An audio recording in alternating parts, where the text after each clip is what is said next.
your host for B Limitless. Joining me in the studio today, we have Andres Lazarte, and he is a witness of the American dream.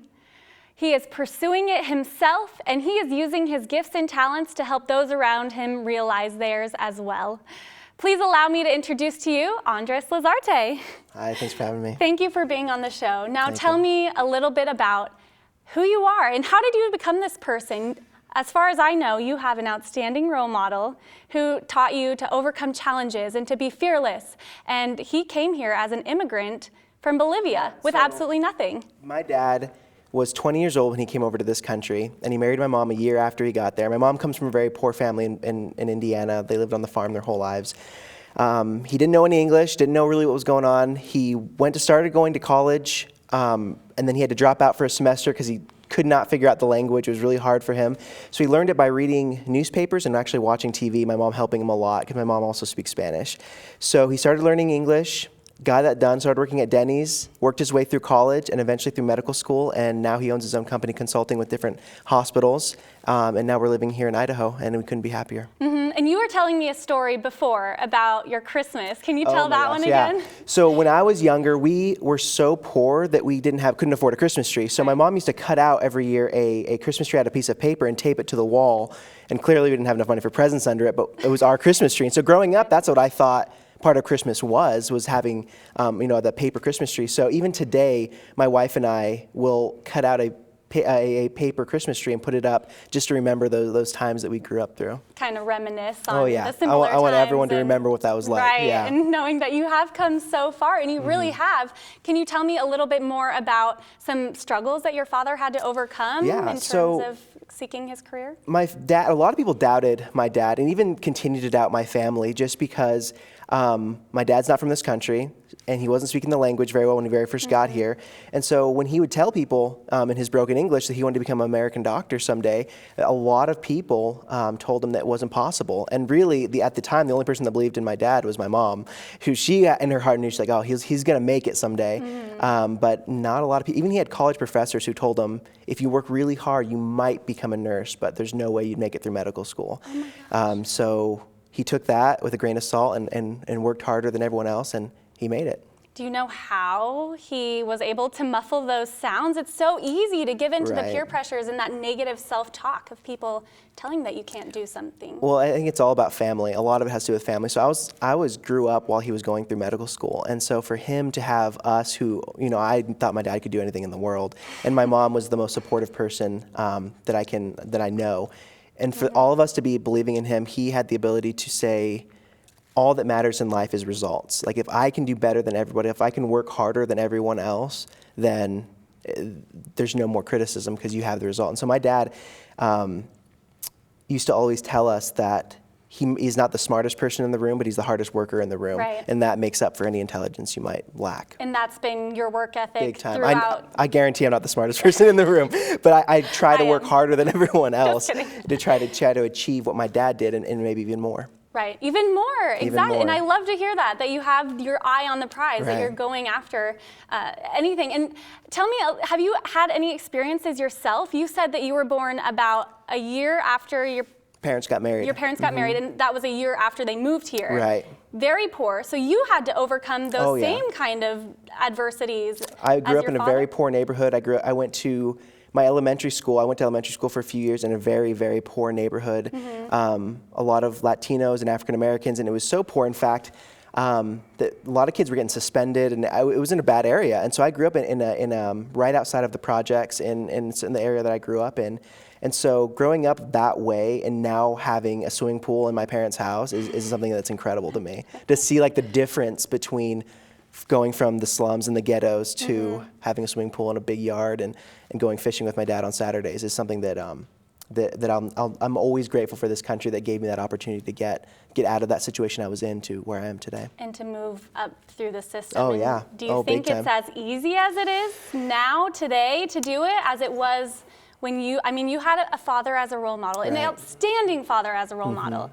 And how do you think other people should create their own path, even if it is the road less taken. Right, and it's hard, and I think a lot of people have this idea that it's impossible to do it. The American dream is over and dead. I can only base stuff off my personal experience, and I can tell you from where I was lived and where I grew up, it's not. And it's really about how bad do you want something. I mean, my dad used to study in a really cold, unfinished basement all night, every night while we were outside playing and stuff, because he knew he had to work harder than everyone else, because he did start at a rung lower. And I don't think it matters where you start in life. It matters on how hard you want to go to where you want to get. And so, I mean, some people start poor in life, like I did, but it doesn't necessarily mean that I'm destined for a poorer life than anyone else. Right, and it's not the end all be all either. Is because you have taken these experiences and you didn't let them define you, number one, but also you're moving to help other people overcome their same adversities. Yeah, well, I mean, the fact that I'm a student right now in college is something huge. When statistically speaking, kids who started as poor as I did should not be in college, should not even finish high school, and some of the schools that I went to. But the fact that I'm here today is a testament to the American dream. And you're going out and speaking at conferences, creating conferences in order to spread that message to as many people as you can. Yeah, I think diversity in that thought, and diversity when it comes to reaching out to these minority groups is something that's really important to me. And so that's what I've been working on, and trying to get other people to catch that vision of that. When you see a group of minorities, I see opportunity, because that's what my dad was. And I see that where he's come and where my family's at right now, that I think it's important that we take a look at that. Do you think that you benefited at all from coming from that, like a lower class citizen and working your way up? Do you think you see the world like in a different perspective than maybe someone that was just born into? So people who are born into it, I think sometimes have maybe that sense of entitlement a little bit, where they're like, oh, well, they've always seen it. And for me to not see it and know that if I don't work hard, that I will lose the things that I have, because in life sometimes that happens, right? If you don't work hard, you don't get anything. So yeah, I mean, I definitely have a different hunger than a lot of kids my age when it comes to opportunity, when it comes to schooling, and when it comes to life. And what do you think is so important about having a more diverse workforce, or even just in the school, like having scholarships so that people of low income can come to school? Right. What is the importance of that? So when I talk to some business leaders who ask me so what does diversity do for my business? What does it do for my bottom line? I said, if you're in a boardroom and you're around and all your board members are around you and they're all telling you the exact same thing, there's something wrong. You should always have a few people who are thinking outside of the box. And one of the best ways to find people who think outside the box are people with different backgrounds, and often women, minorities, such as Latinos, African Americans, Middle Eastern descent, they have a different style of thinking because they grew up in a different way than we did. And I think it's important that we embrace that. And so I think companies should try to hire more women into executive positions, more Latinos, because of their background, they think of different ways to achieve more in that company. Whereas, I mean, it doesn't necessarily have to be skin color. I mean, a male white who has a different background than, say, you or my mom, who was a white lady growing up, that they can still achieve things. And so it's really diversity of thought that we're looking for. And a lot of companies get that, and they're trying to make those efforts to push that forward. And do you think it's enough that they're seeing the benefits of more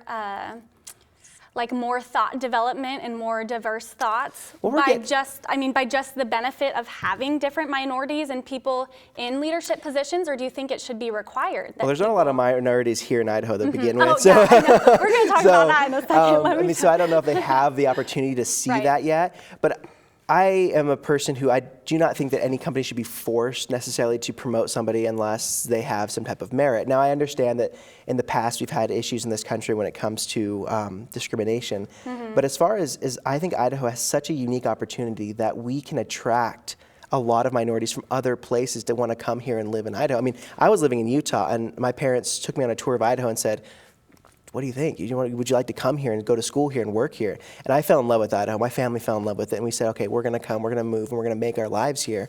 So we're not leaving. We're Idaho residents now. This is our home. So I think that the more we grow businesses and let them know, hey, the more you attract, more of these students who are here from Boise State say, hey, instead of leaving after you get your degree, stay here, work with us a little bit, help build this program, help build these ideals that we want to have here in Idaho. And I think that's going to start catching on in the future. And then we'll just be more able to innovate a little bit more. I think so. I think more companies will be willing to set up shop here in Idaho, which will help the economy a lot here in Idaho. I heard a story when I was at one of my conferences that a business was looking at building their headquarters here in Idaho, here in Boise. But they instead went to Kansas because they felt Idaho wasn't embracing the diversity of minorities enough, and they felt like that was something that was really important to their business. And that, to me, it was incredible. Like, how can we lose out on those revenue streams? I'd love to have more companies like Micron, who are huge, who can employ a lot of college students. And so we need to attract more of those companies to want to come here to Idaho. And how do you suggest that we do that? Starting with these conferences and talking about it. Not a lot of people are talking about the need for diversity, especially in Idaho where we don't have a ton. But I think it's important to start that conversation. Once that conversation starts, I think more people are going to catch on with it. Absolutely, and that's exactly what you're doing. And I'm going to reference this sheet here really quick. You were in a conference. It was diversity as a business driver. And we spoke about this a little bit, but it was actually from on campus. The Kobe Business Building or the business college hosted that.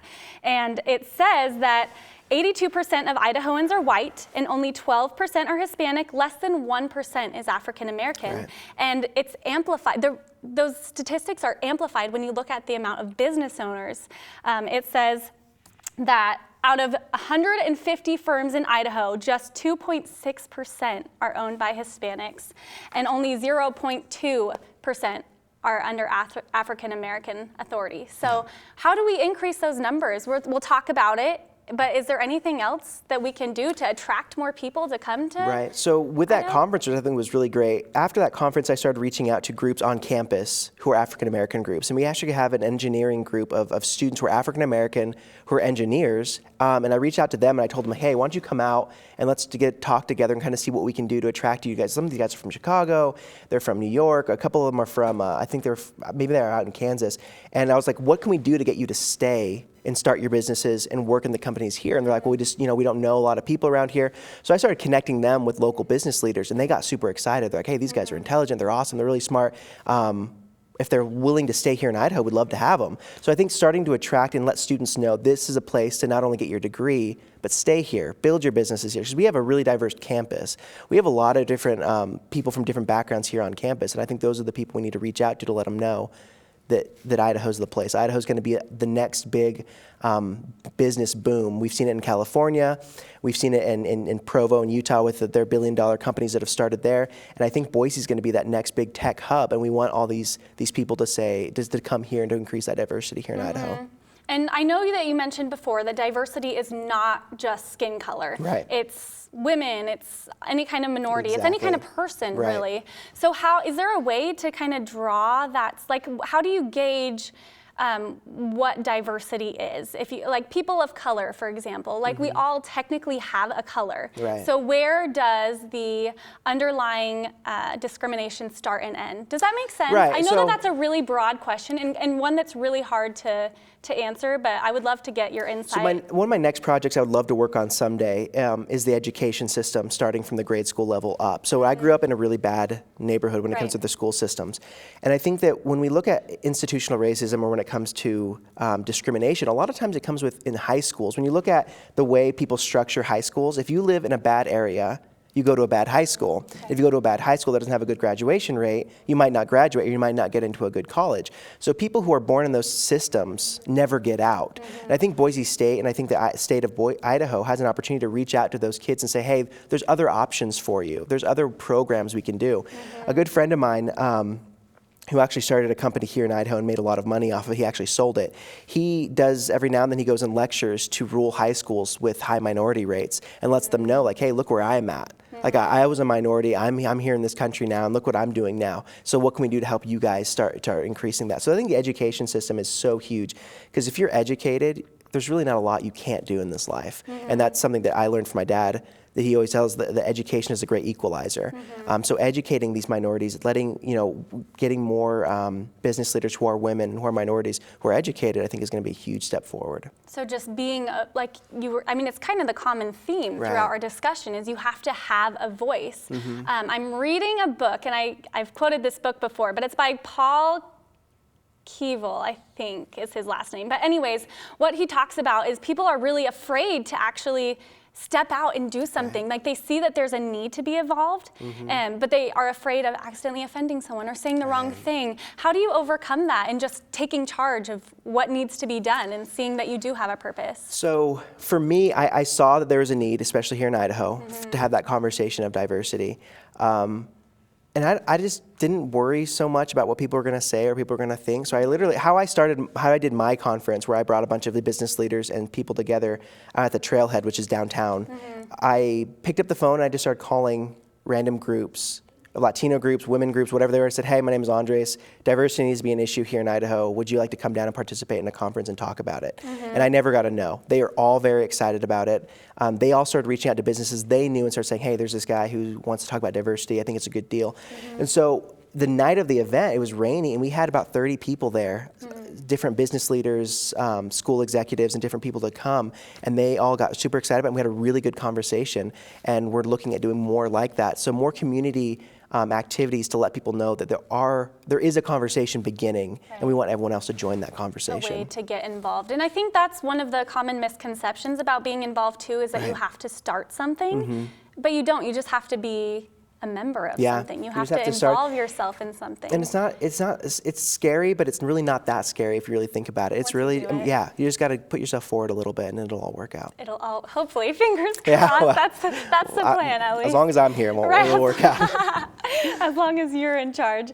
And then I would like to hear a little bit about your mission to Argentina. You went for 2 years to Argentina. What was it like being on the opposite side? Because you were born a United States citizen. And even though you did overcome some challenging obstacles being in a lower income family at the time that you were born, when you were younger, what was it like going to a country and kind of reestablishing that perspective? Like, I don't belong here, I don't know the language, I don't know what I'm doing. Yeah, so what was that like? Got to Argentina. I remember I flew in and just everything was different. Like you just look around and everyone's speaking a language that I was unfamiliar with, because Argentina, they speak Spanish just like I speak Spanish, but it was just a little bit different. So I wasn't really quite sure how everything was going. And the food is different, the water's different. I mean, everything is different. So for the first 2 months, it took me a while to get accustomed to the different styles. I was really homesick for the first 2 months because, I was 19. I'd never been outside of I never left my family for more than a week before, and so it was unique.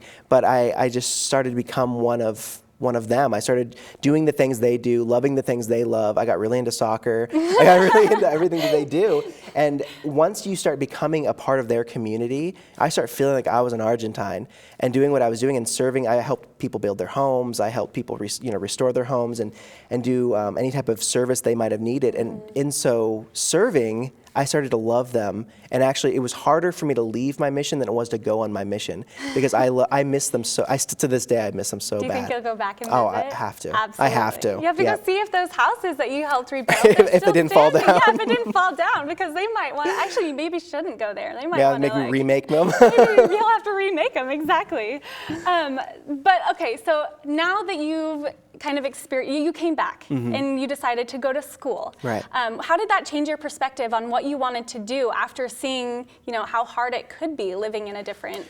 So America, we have some sorts of poverty. Argentina has a whole nother level of poverty. So coming to the United States and seeing what college is like, and coming to a climate where people are always complaining about how hard college is and saying, oh man, I have to go to tests, it's so expensive.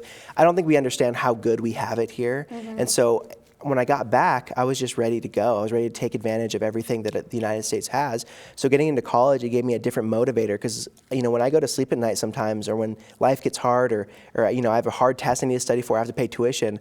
I remember that I used to see people digging through trash can to eat, and to think that they didn't have that opportunity that I have right now motivates me to work harder to be able to get somewhere that I know that if they had the opportunity, they would be getting to as well. Do you think that they would? Oh, Do you think that they would take advantage of it? The system we have here, if it was applied to other countries, I think people would start catching on and seeing they have an opportunity. We're the only country in the world that invests in its citizens as well as we do, and we have a great product. We have a great economy. One of the great economies in the history of the world. It's not doing the best right now, but it's one of those big examples to the world that it can work. And the drive that America brings and breeds inside of its own country is something that I've taken advantage of, and I've enjoyed it. And people certainly are. People like your father have taken advantage of it. You're taking advantage of it. Right. But there obviously are still people that you're trying to help take advantage of it. Right. What do you think the big crutch is? I think the big crutch is, so sometimes in the United States, we are so touchy-feely sometimes that we want to give and give and give. And we don't let people work for themselves a little bit and kind of and deal with it. So when I was little, when we had the tree that was up and we didn't have a lot, it wouldn't have been good for somebody to come to us and just say, "Here's a tree, here's everything. You're settled, you're happy, so don't have to worry about it." It's important that we work hard, that we go through hard times. It's important that we suffer a little bit to get to where we want to go. And so I think we need to start changing the system of letting people know that life is not easy. Like there's nothing in life that is going to come to you easy.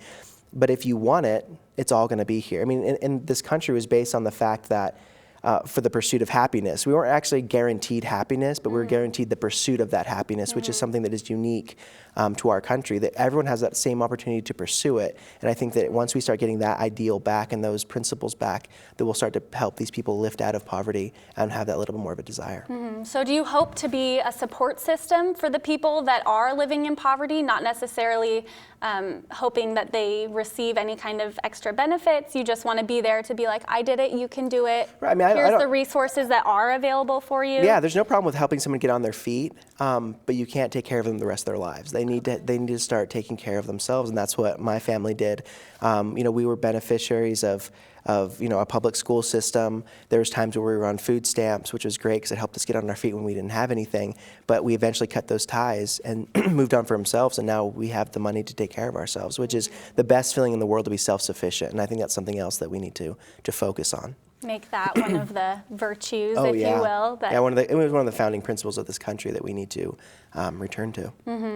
Well, for me, I feel like it's really easy to sit back and say, oh, this is hard, I just give up. And I think a lot of people feel that way about school, about being involved in the community. Big time. And so you've probably overcome that with your father being an excellent role model, with your own experiences. Do you have any other advice about how you can overcome those kinds of challenges? I mean, it's just going out and doing it. Like when the first time you succeed at something, the first time I'm sure you did this show, how good did you feel after you did the show? I mean, you felt incredible, right? Yeah. So the first time someone succeeds, when they taste that taste of success, they want more. And so letting people know, just try it the first time. It's scary, just like riding a bike. It's scary that first time, but once you succeed, you never want to stop. So just don't be so afraid of what could happen.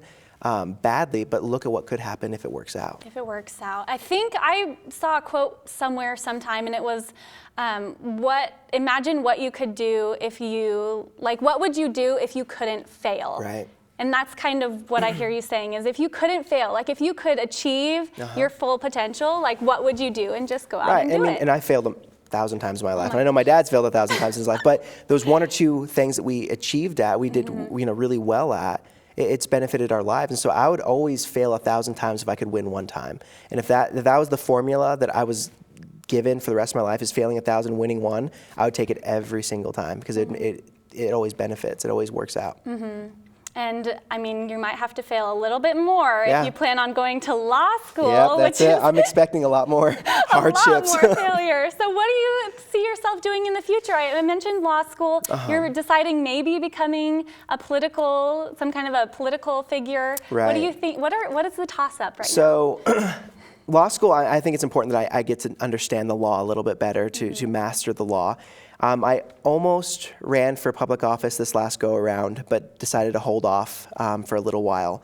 So we're going to see what happens. I don't know. Maybe public life will be something that I go back to, but for right now, I'm going to work on school and maybe work as a lawyer for a little while, and then kind of see what happens. If the opportunity comes and the community needs somebody with my skill set or my voice, then I'd be more than willing to take that role. Okay, well, I actually have one more question that I have been dying to ask you, because I think it is so relevant, and I'm going to reference this really quick. So when I first started talking to you, I was so surprised when I found the political candidates that you've aligned yourself with. Give me a really brief, like a little tidbit on who you've been helping. So I worked for Mitt Romney, Governor Kasich, Marco Rubio, and Yeah, that was it. And Marco Rubio was the last one that I've been consulting with. And I thought that that was absolutely outstanding, because my initial thought when I saw that you were a spokesperson for diversity, that tends to be kind of the backbone of what the Democratic Party stands on. And so I was really shocked to see what kinds of political candidates you've aligned yourself with. And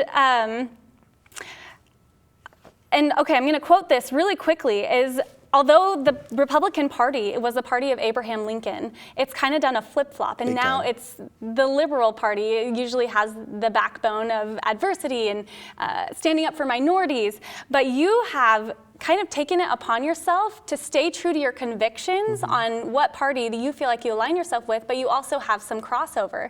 And I think that that's really interesting, that you do see yourself as someone that wants to be a spokesperson for diversity and influencing that way. And I think that when I started this show, and when I started my college career, I felt like I needed to choose one or the other. And that's kind of the way it's been my entire life. So how have you been able to overcome that? I think we're in election season now, and I've heard it described before by Michael Bloomberg, the former mayor of New York City. There's a fever of partisanship crippling the White House. Do you think that having that kind of open mind and willingness to cross over, do you think that that benefits you a lot, like just being open-minded? So I consider myself a reformer. Like I don't look at something as my party and say, well, that's just the way it is, that's the way I'm going to live. I think that it can be changed from the inside out. And so being a voice for diversity, but while being a registered Republican, I think is going to only benefit the Republican Party and my own convictions. So I don't look at the people in the Republican Party and say, that's just the way it is. There has to be change, and I'm willing to do that change. You're willing. I think that that is so remarkable. And I'm really glad that you were able to come on and share that message today. Because I just know when I first started trying to find my own voice that I was struggling with my ability to do so, thinking that I was wrong because I didn't hold the same opinions as most people. And it's not most people. That's actually the minority, is people that are really convicted to one party or the other. But anyways, thank you, Andres, for coming and being on the show. Thank you so much. I learned a lot, and I think that our audience members have as well. And to you at home, remember that one day you're going to look back on your life. Make today the day you look at and say, that's where it all began. Thanks for tuning in, and we'll see you next time.